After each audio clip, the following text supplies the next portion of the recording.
Calories burn कर रहे हैं उसके ऊपर भी ये डिपेंड। नेक्स्ट आता है हमारा एड्रेनल। ये ग्लैंड देखिए कहाँ पर होता है, यहाँ पर दिखाया पिक्चर में आपको। एड्रेनल ग्लैंड क्या प्रोड्यूस हार्मोन करता है, ये हमारे सेक्स को कंट्रोल करता है। इसमें जो है कॉर्टिसोल और स्ट्रेस हार्मोन्स भी इसमें इंक्लूडेड है, इसमें एड्रेनल ग्लैंड भी। यानी स्ट्रेस का जो हार्मोन है, जब हम अत्यधिक स्ट्रेस में आते हैं तो इसका मतलब हमारा एड्रेनल ग्लैंड जो है उसमें से जो हार्मोन का सिक्रेशन हो रहा है वो सक्रिय होता है। उसी प्रकार से पिट्यूटरी ग्लैंड, ये मास्टर ग्लैंड कहा गया है।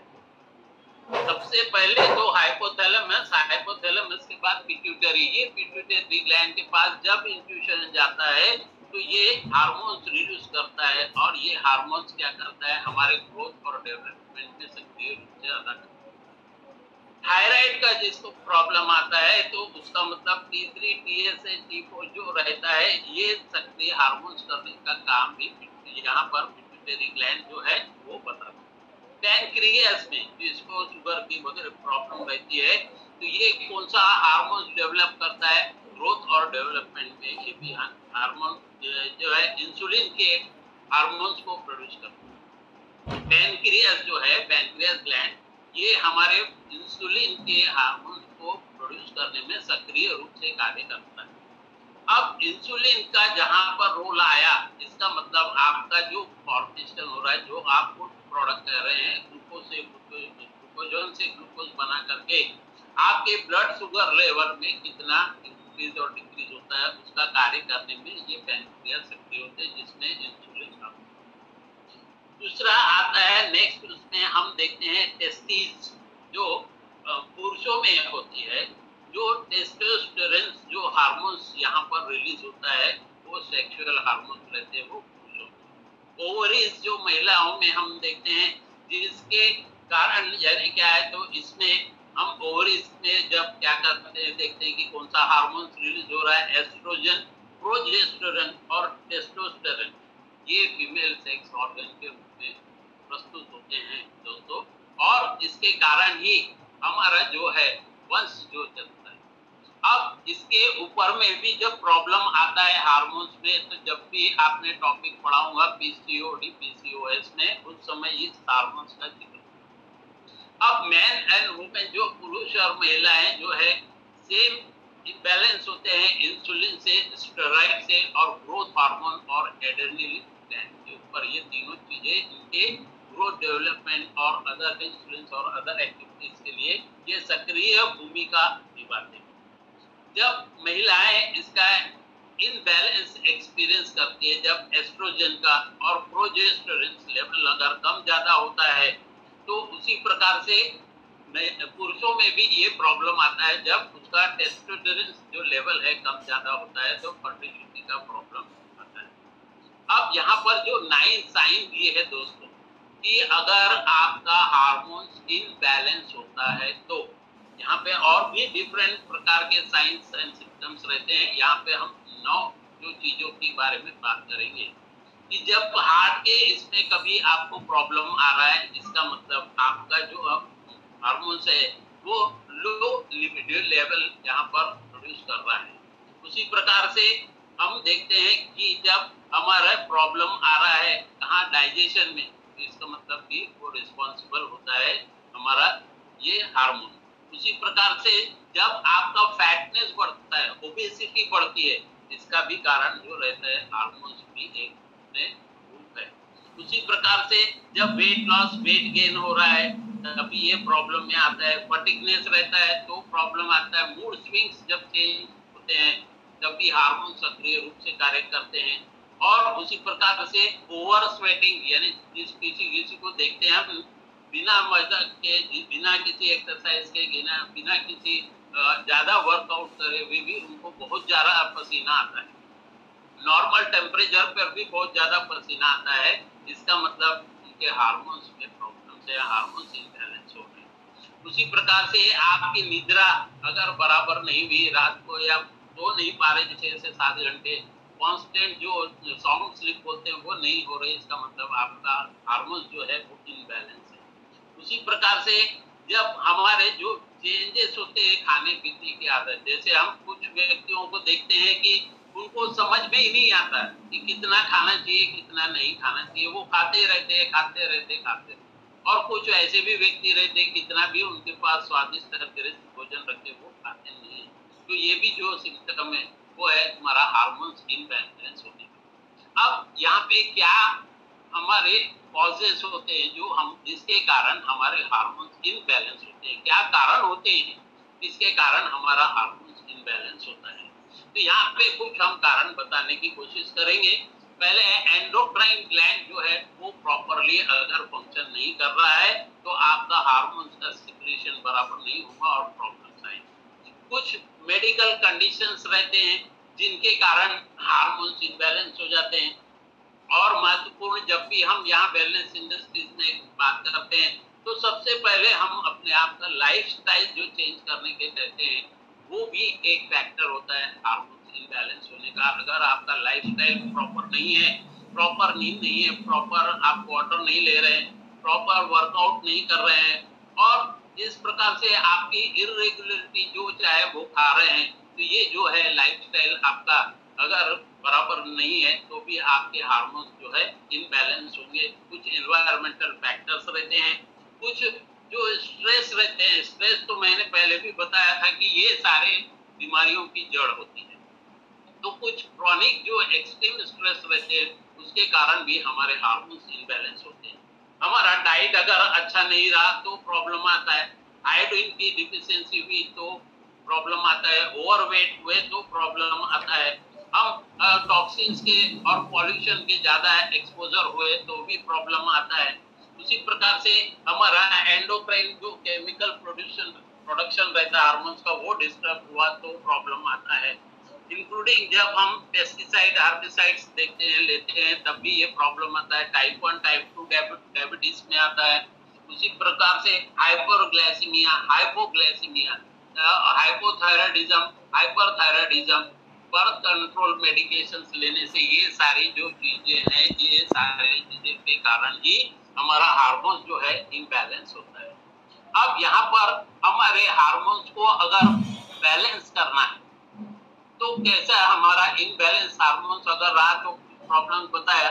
जब हेल्थ इश्यूज इसमें क्या क्या आते हैं वो भी मैं बताता हूँ। यहाँ पे इंसुलिन रेजिस्टेंस इसमें बढ़ जाता है, ब्लड शुगर का इम्बैलेंस हो जाता है, ब्लड शुगर कभी हाई होता है कभी लो होता है, ये प्रॉब्लम आता है। महिलाओं में पीसीओएस पीसीओडी के प्रॉब्लम्स आते हैं। थायराइड इनबैलेंस होता है, यानी मैंने बताया था ना T3 T4 TSH जो है इनबैलेंस होने से थायराइड का प्रॉब्लम आता है। पीएमएस पोस्ट मेंस्ट्रुएशन साइकिल के प्रॉब्लम्स आते हैं। ये भी प्रॉब्लम जो है बिकॉज ऑफ ओनली हमारे हार्मोन्स के इनबैलेंस होने के कारण ही आता है। अब यहाँ पर देखते हैं कि हार्मोन्स किस हिसाब से वेट गेन के रूप में यहाँ पर कैसे हमारे को यानी हम न चाहते हुए भी वेट गेन होते हैं।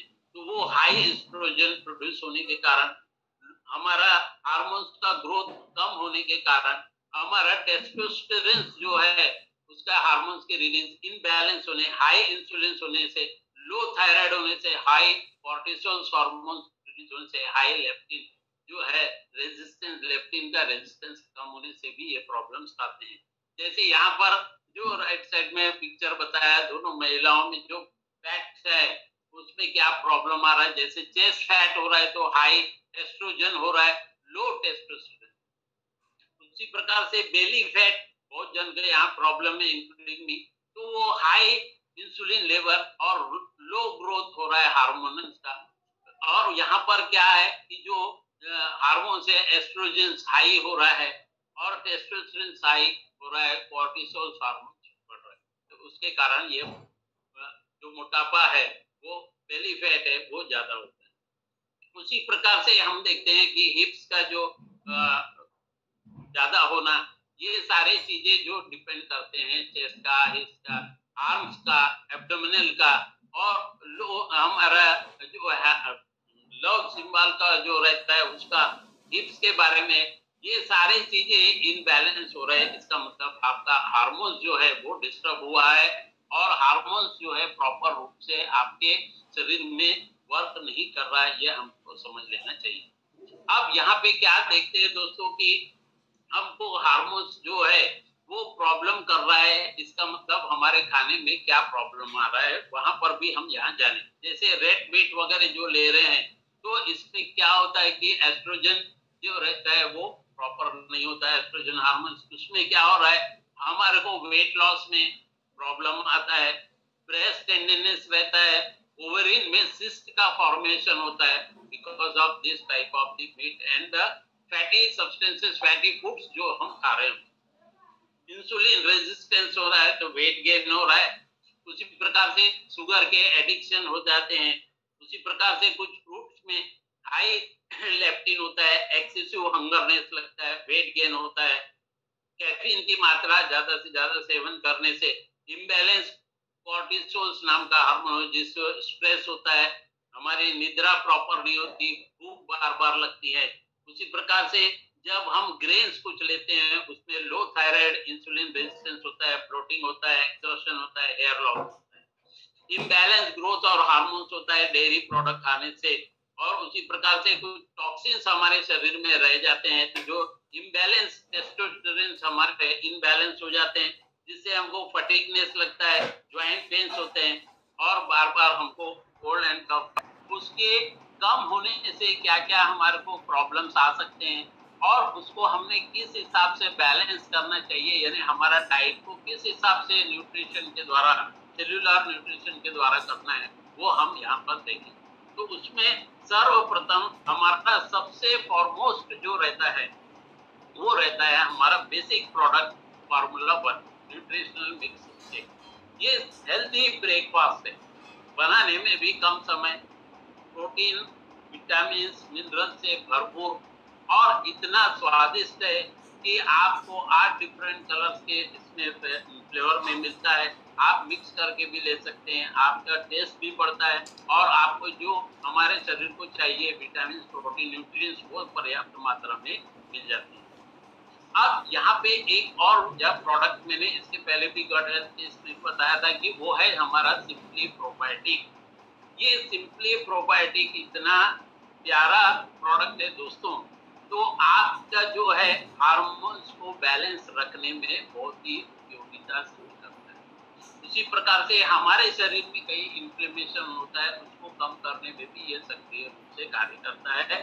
तो सिंपली प्रोबायोटिक मैं अपनी तरफ से एडवाइस करूंगा कि सुबह आप जब हमारा प्रथम जो एफ्रेश लेते हैं उसमें एफ्रेश के साथ में एक सेचेट सिंपली प्रोबायोटिक का डालिए, एक इसको आप अपना जो है एलो कॉन्सेंट्रेट डालिए और उसका आप धीमी गति से उसका सेवन करते रहिए, बहुत ही बेहतरीन रिजल्ट आएंगे। उसी के साथ में ये एक्टिवेटर फाइबर कॉम्प्लेक्स जो हमारे इंटेस्टाइन्स को, जो लार्ज और स्मॉल इंटेस्टाइन को क्लीन करने के लिए बहुत ही बेहतरीन प्रोडक्ट है। इसको शेक के साथ आप ले सकते हैं 1 स्कूप। ये वेल बैलेंस्ड फार्मूला है, इसमें सॉल्युबल और इनसॉल्युबल फाइबर होता है। हमारे जो डिफरेंट टाइप के फ्रूट्स है, वेजिटेबल्स है, उनके सोर्सेस से बनाया गया है। इसमें इंसुलिन, डेक्स्ट्रोजेनिन, सेल्यूलोज, सोया और सिट्रस फाइबर होता है जो हमारे शरीर के लिए काफी उपयोगी है। एक सर्विंग में इसका 5 ग्राम फाइबर हमको मिलता है। आप इसको शेक के साथ भी ले सकते हैं सुबह और शाम को भी। और ये हमारा डाइजेशन सिस्टम को हेल्दी बनाने में, जो अगर हमारा डाइजेस्टिव सिस्टम अगर हेल्दी है, गट सिस्टम अगर हमारा हेल्दी है तो हमें कई बीमारियों से निजात पा सकते हैं हम।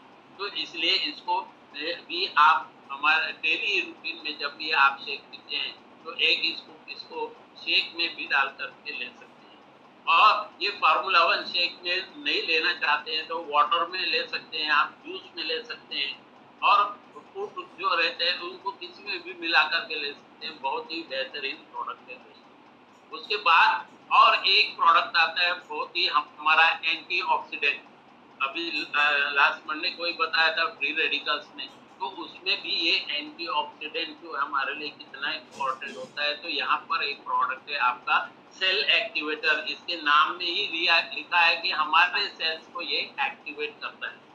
ये हमारे ओव्यूलेशन को जो है, खासकर ओव्यूलेशन के प्रोसेस को में मदद करता है।